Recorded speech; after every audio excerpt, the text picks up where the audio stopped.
Senior anchor person, senior तजियाकार मुजाहिद बरेलवी साहब ने भी हमें ज्वाइन किया है। एक तरफ फैसला आया है, वज़ीर आज़म मियां मोहम्मद शहबाज शरीफ को बरी कर दिया गया और साथ ही उनके साथज़ादे हमजा शहबाज को भी मनी लॉन्ड्रिंग केस में बरी कर दिया गया है। देखिए, ये तो वाज़ेह है ना कि ये जो पाकिस्तान में अदालतें कितनी आज़ाद हैं, उससे अंदाज़ा हो सकता है कि जब जब ये अपोजिशन में होते हैं तो इनके पर तमाम केसेस भी चलते हैं, इनको सज़ा भी हो।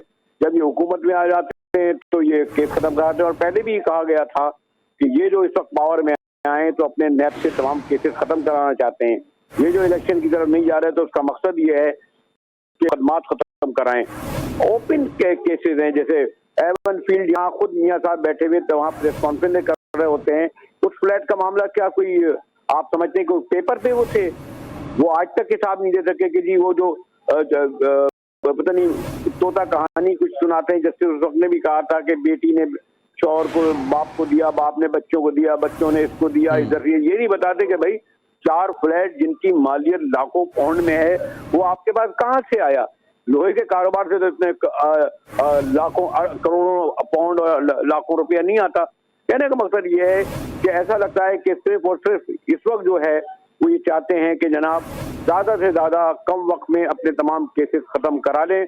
और आप देख रहे हैं एक के बाद दूसरे केसेस में, आप देखिए कितनी बड़ी मज़ाक़खेज़ बात है कि आप एक ऐसे को प्राइम मिनिस्टर बनाया है आपने कि एक तरफ तो वो रवाना होता है गैर मुल्की किसी अहम मसले पर कॉन्फ्रेंस करने, दूसरी तरफ वो पेशी भुगत रहा होता है मनी लॉन्ड्रिंग केसेस की अदालतों में। कभी इस तरह सुना है? मैं तो ये समझता हूँ कि उन्हें पावर में जहाँ पार्लियामेंट में आए थे, जहाँ वो प्राइम मिनिस्टर बने थे, वहाँ एक रेजोल्यूशन के जरिए उस बात का पाबंद कर देना चाहिए था कि कम से कम प्राइम मिनिस्टर उस वक्त तक जो है वो इस्तिस्ना रहेगा इन मनी लॉन्ड्रिंग केसेस या और जो भी तुम्हारी अदालतों से। वरना क्या दुनिया में मैसेज जा रहा है कि आज एक आप जब लोगों से अपनी मदद लेने जा रहे हैं, इमदाद मांगने जा रहे हैं और खुद आप मनी लॉन्ड्रिंग जो आपके पास करोड़ों अरबों केसेस हैं, ये सब झूठे केसेस हैं जो इतने अर्से से चल रहे हैं 8-10 साल से। मैं ख्याल है तो इसका मतलब फिर वो जिम्मेदार वो जजेस हुए छोटी या बड़ी अदालतों के, उनसे पूछना चाहिए कि ये बरसों से केसेस क्यों चला रहे हैं जिसकी कोई हैसियत ही न थी, जिस पर ये कन्विक्ट किया गया, जिन्हें इन्हें सजा दिया गया। सॉरी टू से उतनी जिम्मेदार अगर ये है, उससे ज्यादा जिम्मेदार वो अदालतें हैं जो बरसों इन केसों को घसीटती हैं और गालिबन पॉलिटिकली लोगों के इन्फ्लुएंस करने के बाद या तो छोड़ देती हैं या फिर लटका देती हैं या अंदर कर देती हैं। मुझे सब लॉन्ग टर्म इफेक्ट क्या होगा इन केसेस का, जिस तरीके से जो है वो एक के बाद एक केस के अंदर जो है वो बरी हो रहे हैं? और हमने देखा कि मरियम नवाज का जो है पासपोर्ट वापस भी कर दिया गया, लंदन चली गई हैं। लॉन्ग टर्म में क्या इफेक्ट हो सकते हैं? क्या इलेक्शन में भी कोई रिलीफ या कोई बेनिफिट मिलता नजर आ रहा है नून लीग? देखिए, पाकिस्तान में केसेस बंद होना और केसेस खोलना कोई मुश्किल काम नहीं होता। क्या भुट्टो साहब का केस बराइल हमने बंद कर दिया हो, चाहे शहीद बेनजीर भुट्टो का बेल बंद कर दिया हो, चाहे मुशर्रफ साहब का केस बंद कर दिया हो, लेकिन वो हिस्ट्री है, वो मौजूद है। इसी तरीके से जो अभी हालिया केसेस बेशुमार केसेस हैं, तौहीन अदालत के केसेस हों या मनी लॉन्ड्रिंग के केसेस हों जिन सियासतदानों में 10, 15, 20, 25 साल तक, तो ये तो बड़े लोग हैं, इनकी तो खबरें बन जाती हैं, ये भूल जाती हैं आला अदालतें कि 53 लाख केसेस इस वक्त जो है आपकी छोटी अदालतों में पेंडिंग में पड़े हैं। और अभी मैं अभी पढ़ रहा था कल ही कि 12 साल बाद एक ऐसे शख्स को रिहा कर दिया गया जो कत्ल के केस में जो है मुलव्विस बताया जा रहा था, लेकिन रिहा कर दिया गया। तो आपके तो लाखों की तादाद में आम आदमी बेगुनाह पड़ा हुआ है जो सजाएं काट रहा है, उसका पूछने वाले तो कहे नहीं।